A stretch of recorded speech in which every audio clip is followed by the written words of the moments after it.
Hello there, I'm Marion Ellis, and my company, Cape Insights, has made this 7-part series of conversations with crackerjack speakers to give you a taste of things uniquely South African on a voyage of discovery that unpacks our creativity, diversity, heritage, and history. You'll hear from dreamweavers and luminaries about what makes the country captivating and compelling. And on this visual journey that covers a variety of options, from art to zebras, fossils to food foraging, colonization to creativity, you'll be shown aspects of South Africa's vibrant landscape, resilience, sociability, and breathtaking natural beauty that we hope will entice you to venture south and experience it for yourself. This is a learning journey. Join us as we all seek with new eyes. Welcome. How the session works is that the 3 speakers will be showing you aspects of South Africa's creative energy in 3 distinctly different ways. They'll highlight aspects of what makes South Africa's creative and artistic forces unstoppable. I love that word. It was used in our first session by Trevin McGowan, who's the owner of the Southern Guild Gallery, when we asked her to describe South African creativity in one word, and she said unstoppable. So on that basis, this is a learning journey for all of us. So welcome aboard. Now, I'm going to introduce you to our first speaker, who's sitting quietly, wonderfully in New York, Marcella Echavarria. And I am so delighted that she's with us. I feel deeply honored. So she's a New York-based lifestyle specialist who collaborates with designers and artisans and entrepreneurs worldwide, developing links that connect local knowledge with global trends. Her speciality is branding luxury and sustainability in a way that presents cultures and preserves cultures and traditions. Marcella has extensive experience in building bridges between cultures and people and integrating sustainability and profitability. She travels the world to work with artisans and designers to present their craft and enhance profitability by linking developing communities to developed markets. To give you an idea of her impact, she founded Sur Revolution in collaboration with Donna Karan in 2005 and has received a UNESCO award for promoting crafts, amongst a few other things. Her CV does go on, but she's Colombian born and has a bachelor's from Brown, a master's from Bogota, and a career in lecturing at Parsons in New York, and last month at the Selvage Art Fair. Her career also spans advising. Her consultancy firm focuses on branding and creative communication, and publishing. She was editor of Harper's Bazaar and contributed to Vogue, Wallpaper, LUK, and many such others, such as the 2012 Hand-Eye edition on South Africa, which will be the focus of her talk. So here's Marcella in New York, from your lips to our ears. Thank you very much, Marion, for the invitation to be part of this webinar and to share my love and appreciation for South African artists and makers. I met Marion in 2012, 8 years ago, when I was working as a deputy editor of Hand-Eye, working on the special edition of South Africa.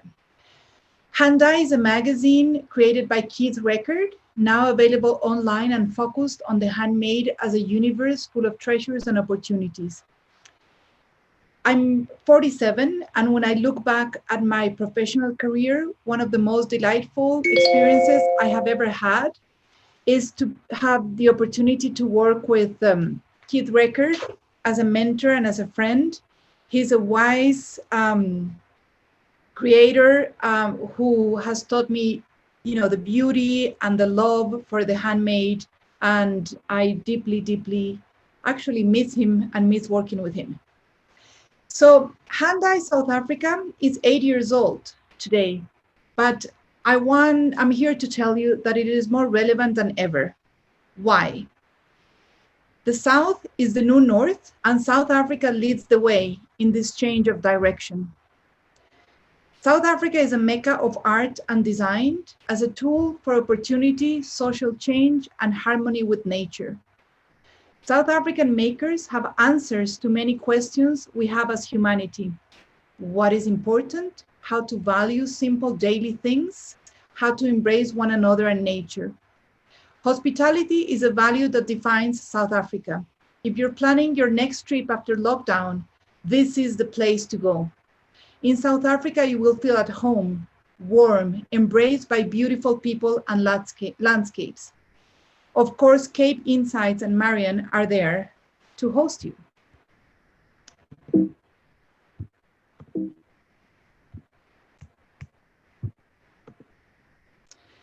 Now, I invite you to revisit Handai, South Africa.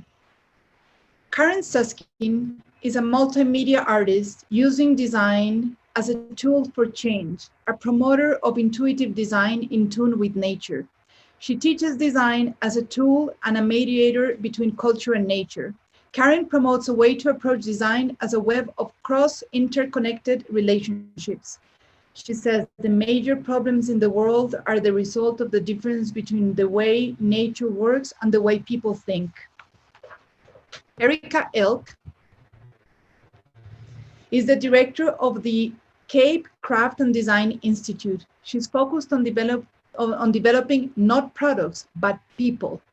There are no products without people. Good products come from good people. She's keen in stop treating the symptoms of inequality and instead treating the root cause. In her view, one of the causes is the lack of opportunities. You gain experience through opportunity. The Cape Craft and Design Institute is focused on the development of human capital through holding the space for South African creatives to thrive.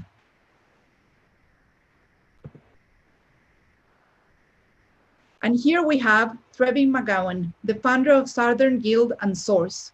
She mentions joy as a binding factor of South African design. She is responsible, along with her husband Julian, for putting South African design in the international arena. They promote a scale of production that is limited and conscious with an emphasis on collaboration. For example, the collaboration between Heath Nash and Ngwenya Glass from Swaziland.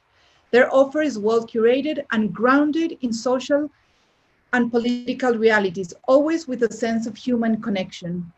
I love how Marion described Trevin's description of South Africa as unstoppable. I absolutely adore that. Then we have Isi Mangaliso and the New Basket Project, an example of a powerful collaboration where two causes work together, the environment and the goal of improving livelihoods. 320 basket weavers use fibers such as Ilala palm, Insena, and other grasses similar to sisal to create beautiful baskets.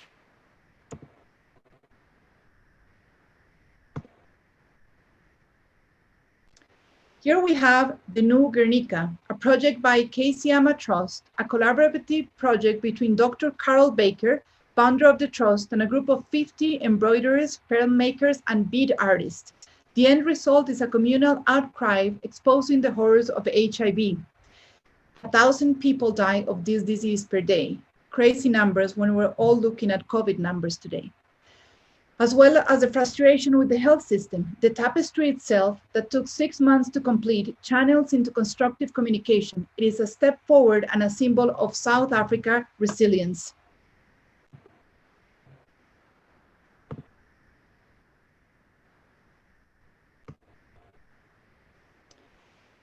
Magda van der Bolt from Durban is a multimedia artist focused on upcycling. She gives plastic a new life through crochet, patchwork, and embroidery. Her work is a testimony of South African resourcefulness and creative wit.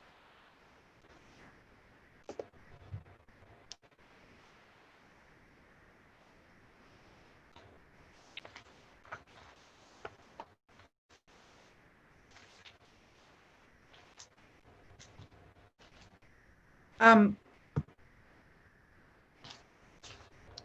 Gemma Orkins is a ceramicist with a sense of humor and a personal touch. She finishes each piece with her fingerprints, leaving evidence of the personal and human in her work. Babylon's Toren is Karen Ross' project in Franschhoek, a beautiful structure in the Cape Dutch tradition. Babylon's Toren takes farm to table to the next level, with 300 edible and medicinal plants and a restaurant where meat complements vegetables and not the other way around. Karen is former editor of House and Leisure, Elle Decoration, and VC magazines. At Babylon's Toren, everything has been falling into place like a magazine, where pages are added and edited as stories are woven together, she observes. Some inspiration from Babylon's Toren was drawn from the bits and pieces of old Delft pottery found in the property, much of which is placed in the garden's entrance below a glass floor, used as mosaics around a persimmon tree in the garden, and adapted as a graphic element for the placemats and the cups and saucers used at the restaurant. These Delft shards are evidence of the trade conducted with China by the Dutch East India Company and precursors of South Africa's rich contemporary ceramic scene. Actually, one of the questions I've always asked is why is there so many ceramic art in South Africa? Why is it so amazing, so relevant, and so appealing, especially today?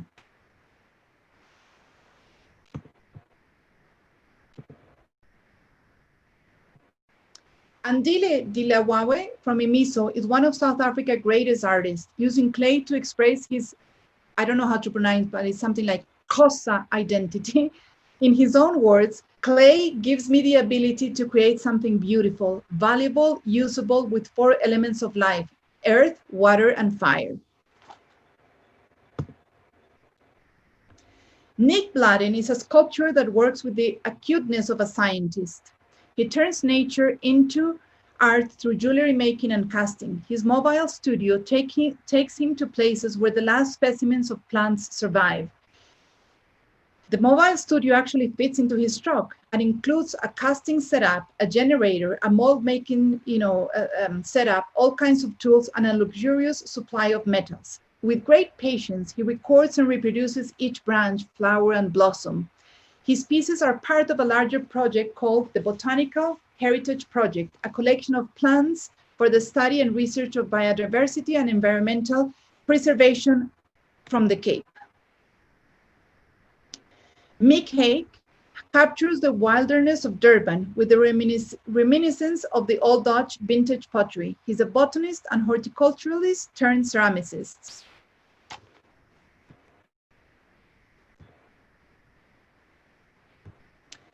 Ellen Bogan has a body of work that is about the inner and outer landscapes expressed in dramatic volumes and surfaces. John Vogel, on the other hand, uses wood transformed with his hands, resulting in functional objects that are both vernacular and sophisticated.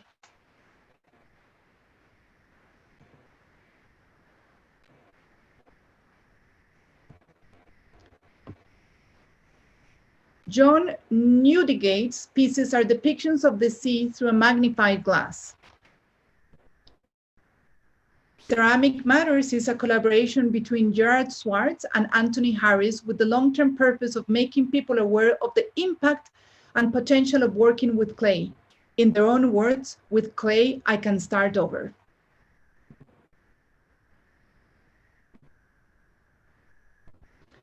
And one of my favorites, Mervyn Gers, is another South African great ceramicist. His work is playful, witty, and colorful.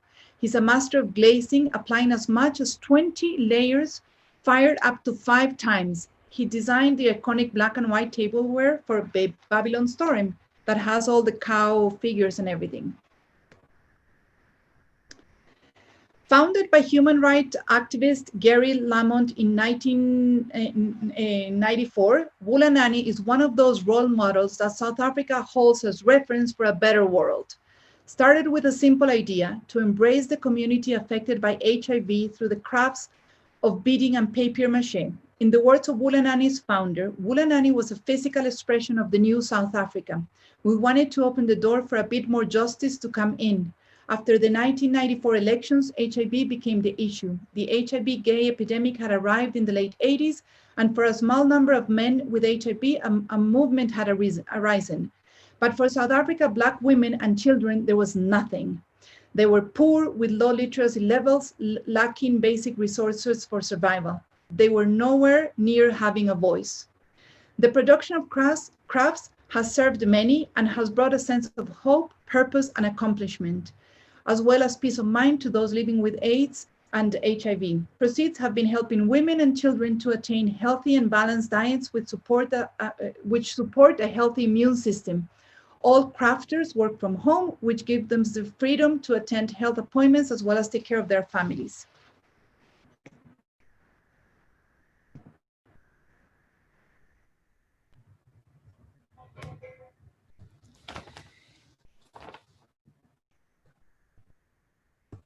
Maymod is a collaborative project between two friends, Kate Carlisle and Danny Myburg. The inspiration for Maymod's spiky cushions and strangely textured ottomans comes from underwater life forms with occasional forays into the microscopic structure of viruses, bacteria, and pollen. They required a course in scuba diving so that shapes and textures could be observed firsthand. I remember when I was interviewing them in their house, how they're very funny, both of them, but how they described getting into and out of the wetsuits. We saw coral reefs, forest of kelp, starfish, and very inquisitive small sharks, all living amidst their immense underwater universe. Aside from the humor of the actual products, Maymod is very serious. It is a project designed to create jobs for older women, the Gogos, who need to stay home to care for their grandchildren in Khayelitsha, a marginalized township outside of Cape Town. In just a few months since the launch of Maymod, many Gogos are now their household's main breadwinners.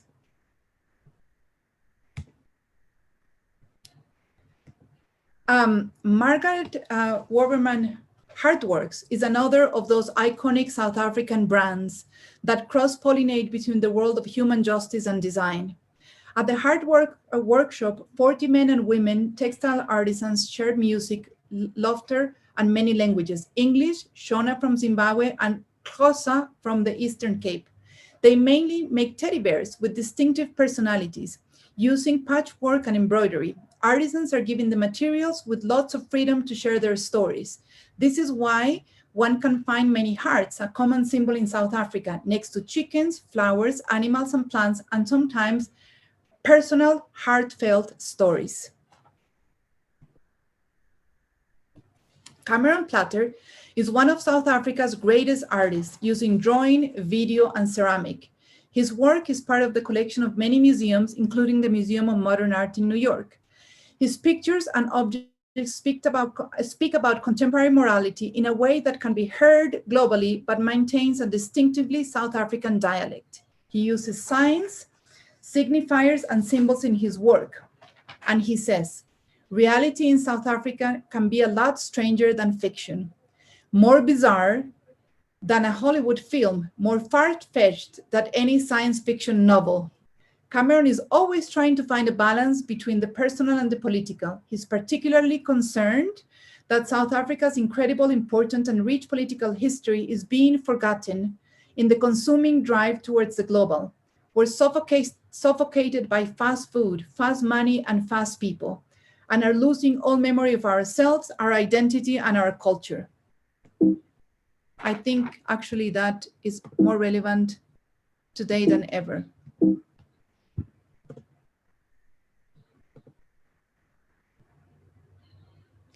Heath Nash is an artist mostly known for his Other People's Rubbish collection of upcycled lampshades.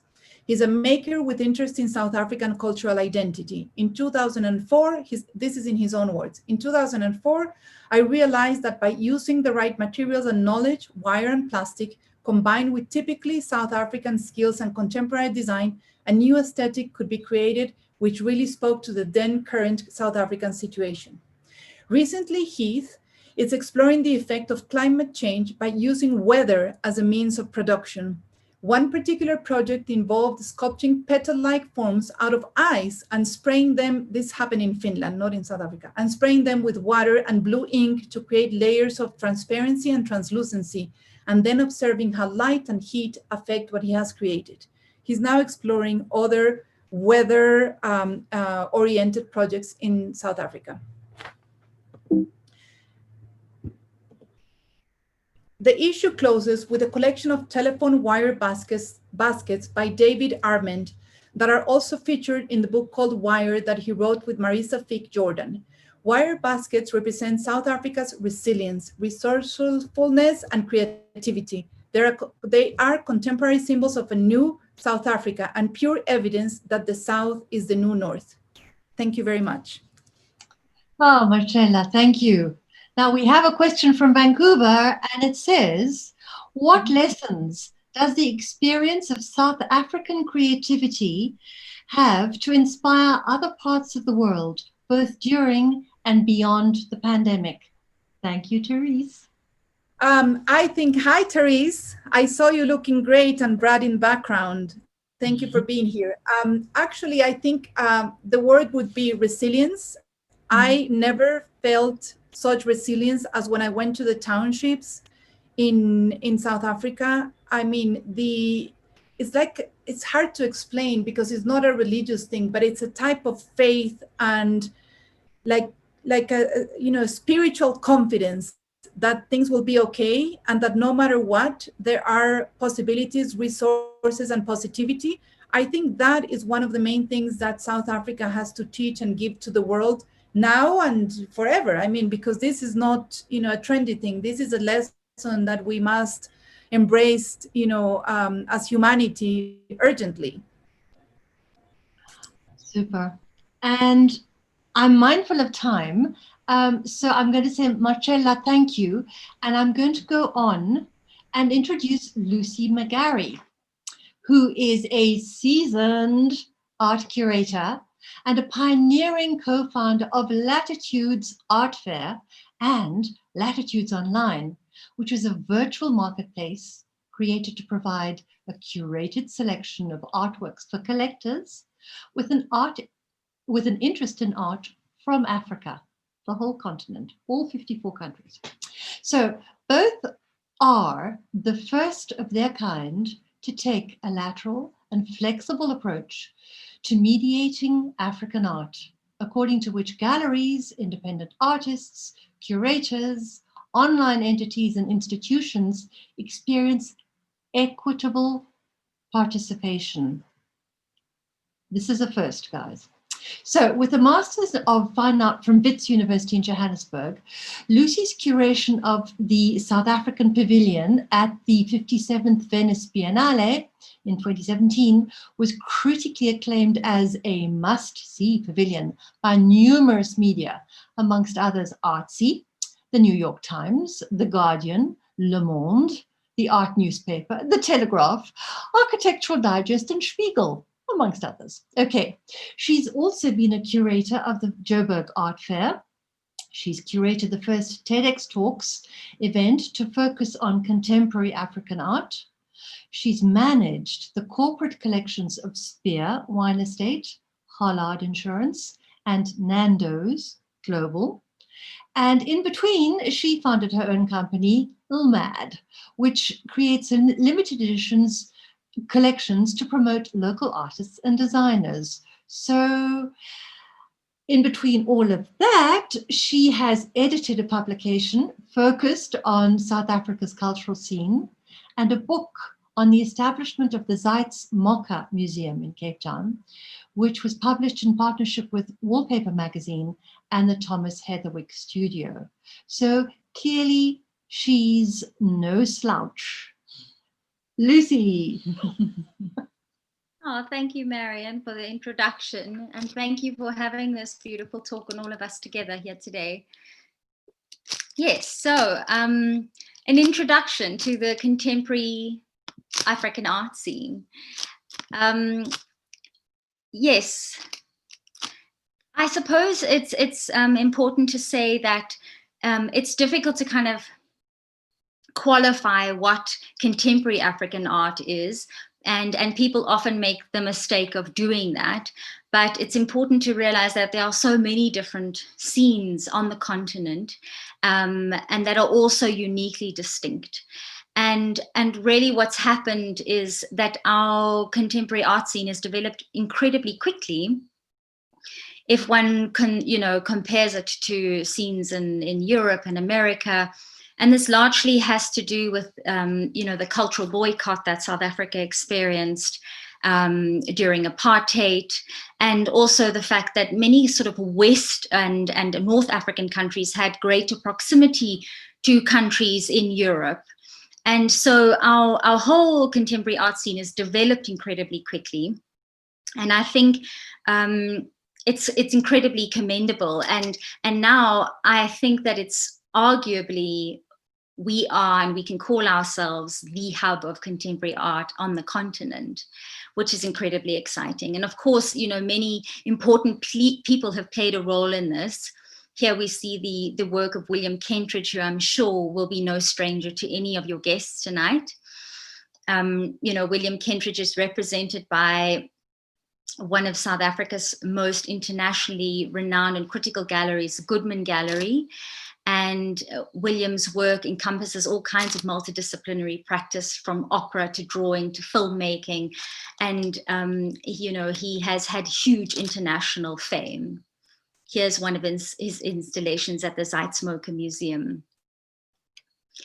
Likewise, represented by the same gallery, our gallery scene is incredibly vibrant, is Candice Braitz, with whom I worked, as Marion mentioned, at the South African Pavilion at the Venice Biennale in 2017, a filmmaker, multidisciplinary artist, again, based in Berlin, but her practice really revolves around kind of South African issues of identity and voice.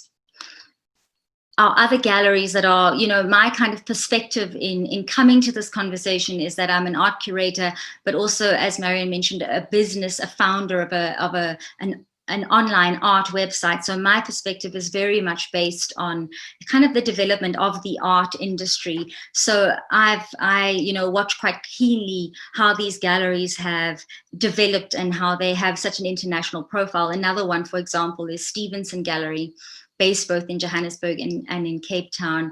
And this is one of their artists, Zanele Moholi, who's just had a show at the Tate Modern, for example, also looking very much at Black female identity. She is herself exploring issues around being a Black lesbian in South Africa, and photographing herself and forming a narrative for that particular group of people in South Africa. Another artist from Stevenson is Robin Rode, also actually coincidentally living in Germany, but has a huge international career. Another very interesting gallery is, and potentially the most sort of commercially successful gallery in South Africa, is Everard Reed. They represent now really exciting artists like Nandipha Mtambo, but have a huge stable and are actually South Africa's oldest gallery.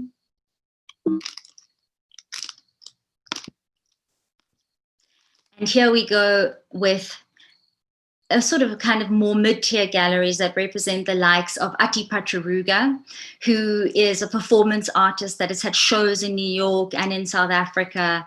And then, for example, Smack Gallery, also working with artists in the same kind of genre, Mary Sibande, who looks at herself in the narrative of also her mother was a domestic worker in South Africa, and it's her looking back at her mother's relationship to this country and what it means for her as a young Black woman living in South Africa. And so beyond the galleries that have played a very important role in kind of internationalizing the South African art market, we've had a flurry of art museums that have popped up in South Africa. So I think that for the international traveler, there's really no shortage of places to go and view art. For example, here you see the Zeitsmoker Contemporary, which has opened in Cape Town. It's an incredible building designed by Thomas Heatherwick, an English designer. Here is the interior of the museum, and you can see, you know, it's with the backdrop of the Cape Town waterfront. It's an incredible institution, privately funded. In South Africa, we do have government funding for a lot of very good institutions, but I think not, you know, it's growing and it needs development. And in the dearth of that funding, we've had a lot of kind of private investment into institution building, which is very exciting. Here you have the Wits Art Museum, which is connected to university in Johannesburg. There's an exhibition by William Kentridge.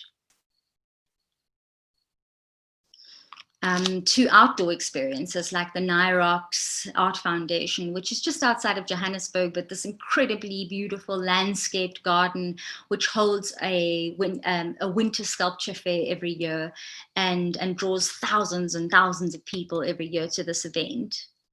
Here is a somewhat different kind of an institution, artist funded and run by William Kentridge himself. It's called the Center for the Less Good Idea, and it's ready to promote performative practice in South Africa, and some incredible performances have come out of there. It's only launched about 2 years ago, and is based in the city of Johannesburg.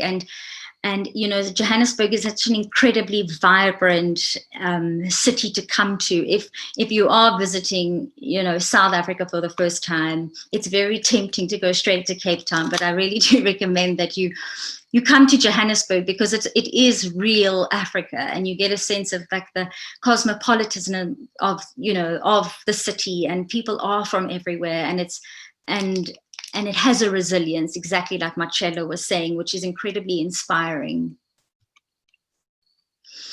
Another incredible, and to end off on the institutions, is Norval Foundation in Cape Town, very beautifully designed space outside of Cape Town in the Winelands, and very much worth a visit. So beyond sort of the galleries and these institutions, we've had art fairs that play a big role in our art market. And this is, for example, the FNB Art Joburg, which happens in September of every year. And they've, for the last 12 years, really claimed a space in September, which is a beautiful time in South Africa, in Johannesburg particularly, because we have a man-made forest of jacarandas. So as the jacarandas begin to bloom, you have the whole sort of continent descending on Joburg for the art fair. And it's really an incredible time. And so they have really created this space over the last 12 years, and also democratized the audience for art. So, you know, it's really a multiracial kind of art buying audience now, which is great. And similarly, in Cape Town, you have the Cape Town Art Fair.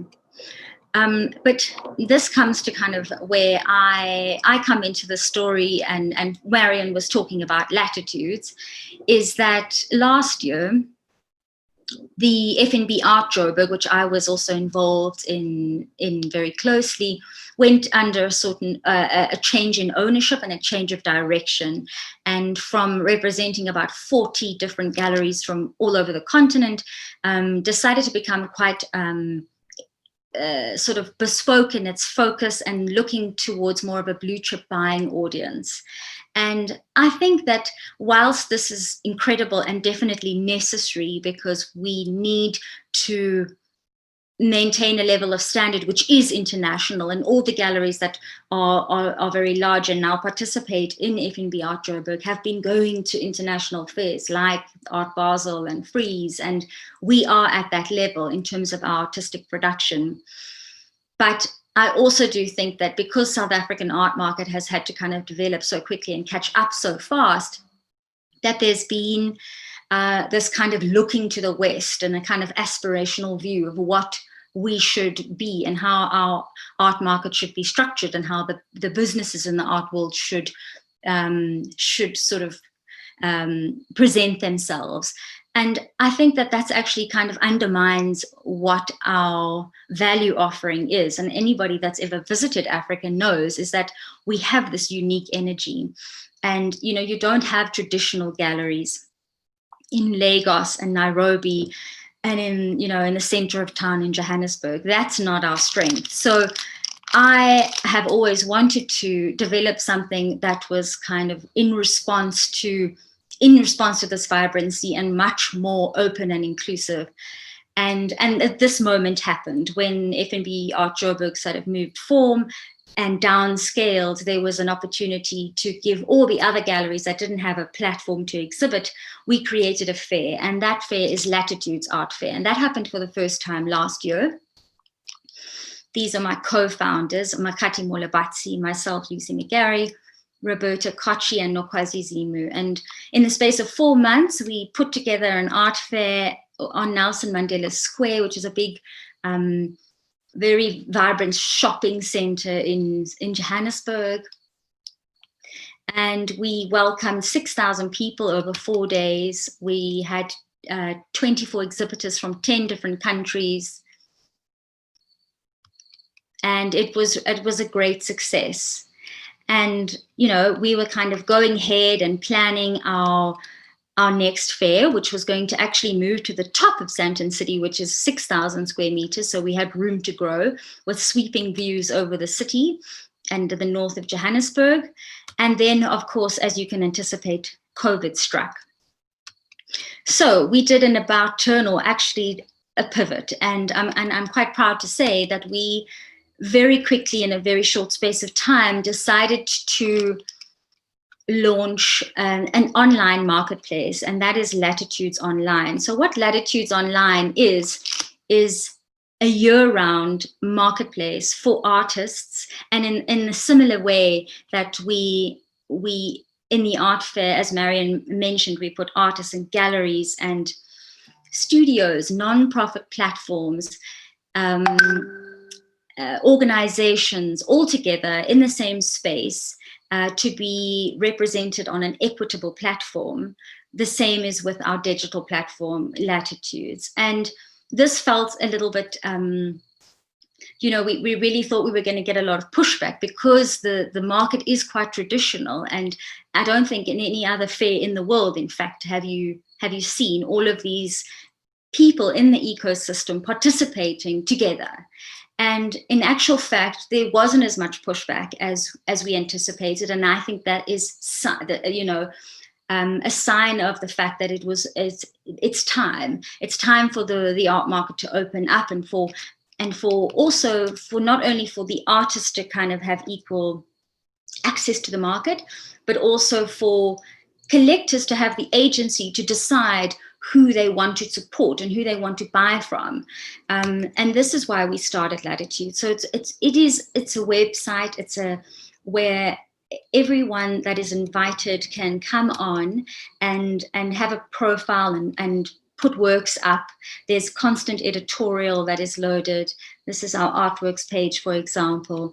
But the sort of strength about Latitudes is that it's exponential in its capacity for growth. So it grows every single day. Like when we log on, there are new exhibitions and new artists, and it's just so incredibly exciting. And there have been some wonderful stories. Today, for example, we sold 6 works by an incredibly young artist to a collector in Italy who then wants to introduce her to a gallerist. And artists have been approached by galleries. We've had so many wonderful interactions. This artist here is Esther Mahlangu, who is a master in South African contemporary art. And, you know, we've been very privileged to show the work from an established artist like Esther, right down to the work of a young artist like Cynthia Sifa, who is South African, who up until Latitudes did not have a place to present her work. And in the first 2 months of opening, we sold out 2 bodies of work of Cynthia's. So that's like 20 artworks that have gone to Reunion, America, France, Morocco. And so she now has an international profile. And not only do we facilitate this for her, but we make very sure that she connects with the collector, and that has been amazing. And I think collectors are really enjoying that process. And yeah, so I think that it's been an incredible journey, but I do want to kind of end off by saying that I don't think that we could have done this in any other place but South Africa, because it's such an agile and it kind of changes every minute, and one is really able to kind of realize projects with the support of your community. So yeah, thank you. Lucy, thank you so much for that. That was just really such a lovely overview of the institutions and the artists. But in terms of time, I do have to be very Sergeant Majory. So I'm going to not ask your question, and I'm going to go straight on to introduce the Rebergens, if I may, because they are waiting in the wings. They're sitting in the Netherlands. And guys, I've described them as travel-loving gypsies. But they regard South Africa as their second home after decades of visits here and sustained ties with creative communities, particularly in the Limpopo area. They're putting their keen interest in art, professional expertise and understanding of the importance of social entrepreneurship, of fair trade and sharing into supporting projects in South Africa. So they're collaborating with Cape Insights on a tour called Meet the Makers, scheduled for next September. By connecting our clients with their deeply established and long-sustained network of local artists and organizations. So their lifelong appreciation of art and design inspired them to open Gallery Is Achter in their mother country, the Netherlands, that sold a range of products from Southern Africa, organized lectures and workshops and cultural exchanges and presentations. They purchased the items in their collection from indigenous artists at a fair price, meaning that they walk their talk. Since the gallery's closure, while they now blog about eye-catching and inspiring news from South Africa, their new initiative offers their network and expertise to local projects, underpinned by these key elements: art, craft and design, social impact, and social entrepreneurship. I can't wait to team up with this indomitable duo again. Here's their presentation.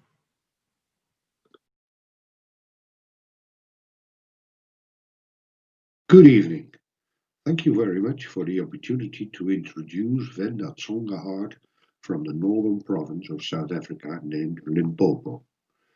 Here you see already a few examples of the art we should like to present. Art tells a story. We love Venda Tsonga art because of the stories, but also the other way around. We love the stories because of the art. Why? We experience this art standing on the edge of indigenous and modern life as a thrilling blend of personal, social, spiritual, cultural, and also ethical influences in an aesthetically pleasing way. This blended art walks beyond scientific and aesthetic categories. It is resourceful, thoughtful, and contemplative, at least for us.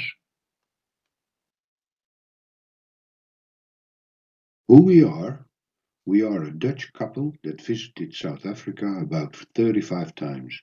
We had a gallery in the Netherlands specialized in upcoming and locally arrived South African artists.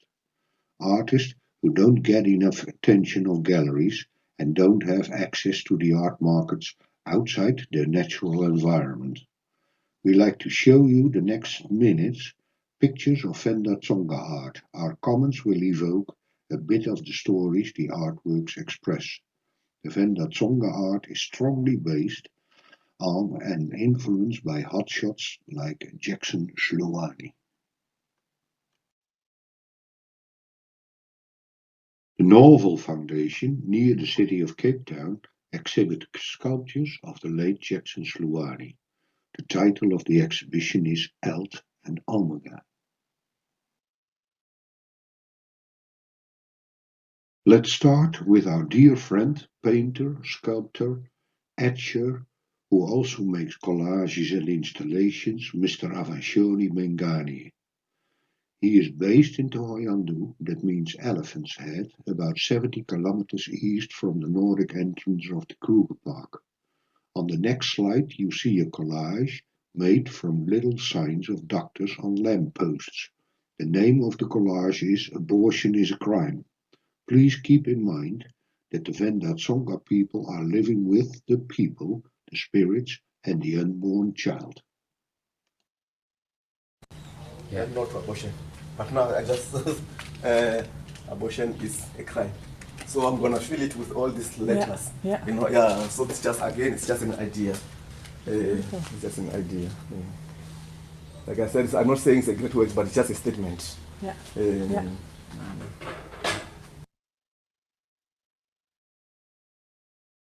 In the Elim area near Makado, Louis Trigard, lives Thomas Kubai. Thomas is a Tsonga artist, teacher, and community worker. He makes wooden sculptures and music instruments. Thomas teaches youngsters and children wood carving skills.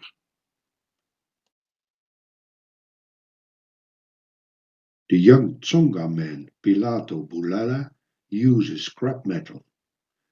He made a woman who collects special wood from the marula tree for a traditional healing.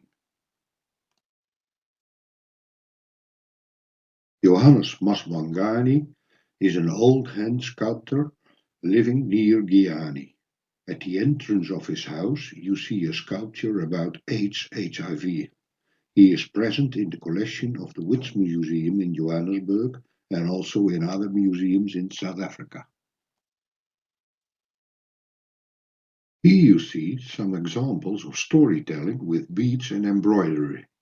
On the left you see a fertility doll. This kind of dolls will be given by the family to their daughter to play and to learn.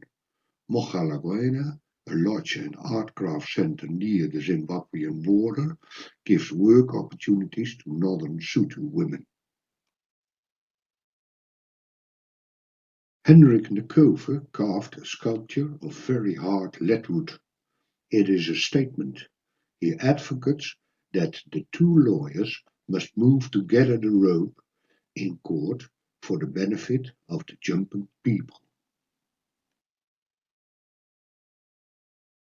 For more than 15 years, Lucky Makamu and his wife and children are our true friends. Lucky is specialized in angels and benches. He is also a traditional healer. One of the sons of Johannes is Colin Maswangani. Colin combines indigenous and modern influences. For example, a well-carved Venda figure with sunglasses and pumps. The worldwide well-known first female woodcarver of the Venda culture is Noria Mabasa. She lives in a rural area in between Thohoyandou and Giani. On the left you see a clay sculpture of a Venda woman. Right at the back there is a drum made by Noria.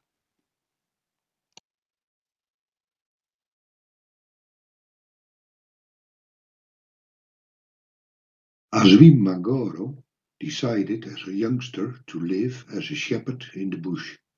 Later he learned woodcarving skills and now he selects wood that tells him what to make out of it. Azwim said, I learned from the elders and three photos of Aveshoni Mengani. His father was a traditional healer and his mother was a storyteller.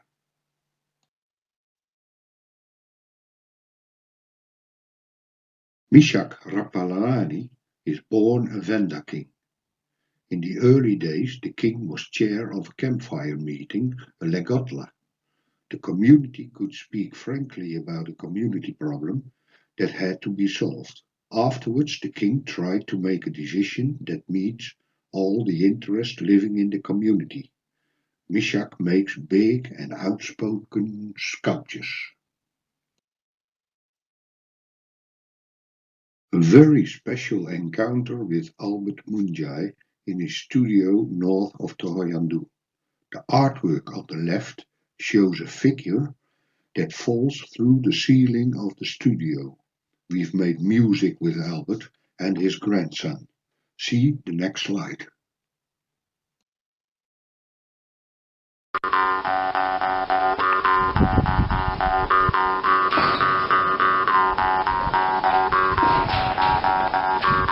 Continue, please. Continue.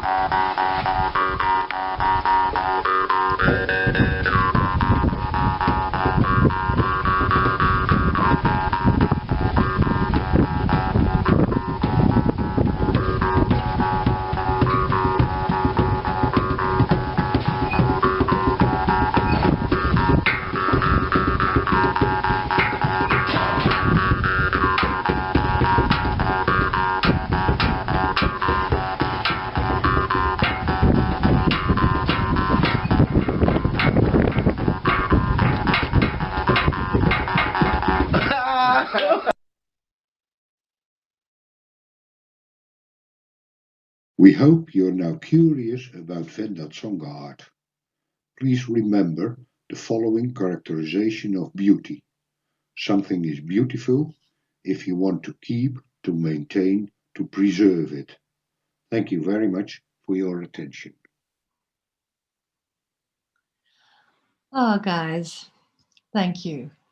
Just reminds me of our time there. So, a question that I'd love you to answer before we go into sharing with Abashoni is, if I want to take the Meet the Makers tour, do I get to meet the artists you presented? Yes, absolutely. Absolutely. Because we think that this is the most lovely aspect of being involved with art, that you also hear the stories, and there's only one mouth who really can tell a story, and that is the artist by himself. So yes, you will meet all of them. And even more, because we couldn't present all the artists and the upcoming artists who are, for example, the students of Thomas Kubayi in Elim, or some upcoming artists from Avashoni. Thank you. Now, what I'm wanting to do is slightly different in order from what we usually do. And I want to go straight into the Proust style question because because I want immediate answers, and we have a guest appearance standing by who's going to share with us. So our question was initiated by this quote, which we hold dear to our hearts. The 1880s French novelist who said a real voyage of discovery consists not only in seeking new landscapes, but having new eyes.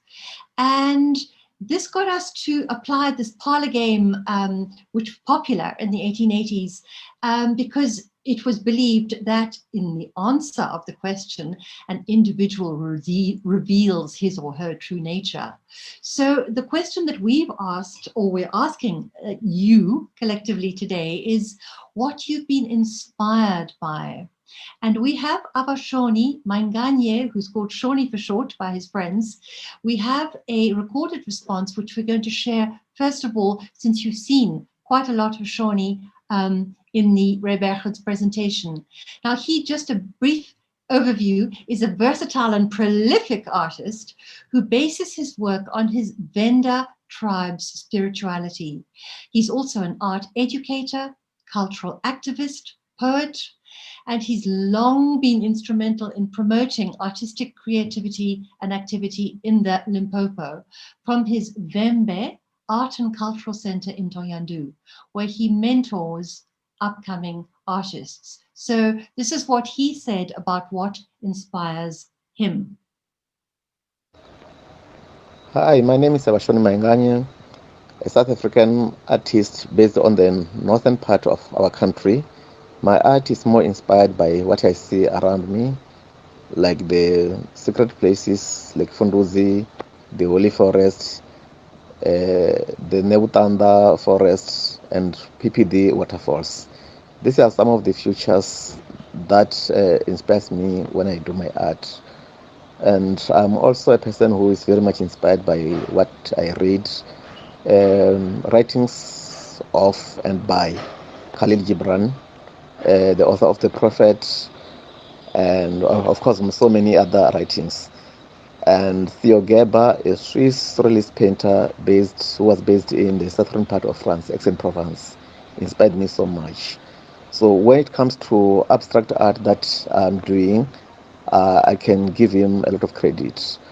And one artist who inspired me so much, though she's no more now, may her soul rest in peace, is Judith Mason. Judith Mason to me was one of the best South African female artists that we have, and of course so many things. I mean, I'm also inspired by the beautiful landscape that surrounds us as artists. Me as an individual, Venda is so beautiful. When you compare Venda with the rest of South Africa, I think it's rated as one of the beautiful part of the country. So one thing that I cannot leave out is the Venda spirituality. Venda is regarded as land of legends. It is so called because of its beliefs.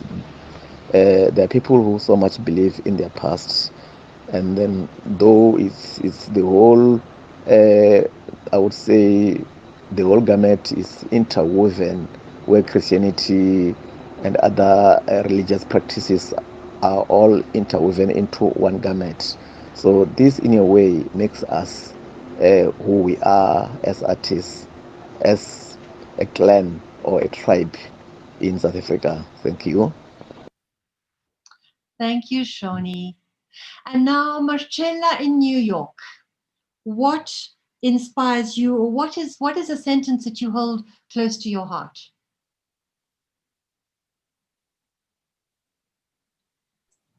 I think perhaps Marcella is not here, Marion. I know she had I know she had to leave sharply, but I can share with you what she sent me, and it's short and it's concise, and it is 3 words. Everything is personal. So that's Marcella's contribution of what inspired her. So we've got the Rebergens on the screen. Rebergens, Janneke and Gert, what do you hold close to your heart? Well, Marion, that's a difficult question because we don't have one answer. We are two persons, as you see, with common and separated environments. And every environment needs its own approach. And you know, Marcel Proust is a semi-anarchist, and he will confirm our point of view. But when we are together in South Africa, we learn a lot from the role of the individual, from the person, from the artist in the community. So we Dutchmen, perhaps we might say we white Dutchmen, can learn from the humanity of Ubuntu. Thank you. Lovely. And Lucy, you're at the bottom of the screen. Lucy, what inspires you? What you hold closely to your heart? Ooh, she's on mute. Lucy, you're on mute. We need to unmute you to hear your answer.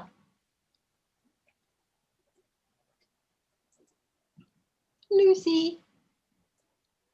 There we go. You can hear me. Now we can hear you beautifully. I think in all the different contexts in which I've had the privilege of working, I think that art has like an incredible power to bring kind of empathy to a situation and to bring people into a different kind of understanding. And, you know, whether that be in a kind of a corporate environment where art is actually more and more important these days, to us working with artists who are in fact entrepreneurs on a daily basis. I think that art has an incredibly powerful, empathetic aspect to it. And I think that that's what I enjoy. Lovely. Thank you guys so much. I deeply appreciate your participation. And you've just had a glimpse of aspects of South African landscapes and heard from some local personalities of note. And there are more, all thought-provoking, stimulating, eye-catching. So please join us on our other learning journeys. If you venture south, or better still, when you venture south, you'll get more than a taste of our delectable food and our award-winning wines. We'll show you over a variety of our landscapes on one of our small group tours designed for curious travelers that delve deeply into the same niches you're seeing in the series. These are a mere taster, just so you know. We thought an appropriate way to end would be to share a salutation in Xhosa, which is one of our 11 official languages, and it means go well or stay well. So with our thanks and good wishes, hamba kahle.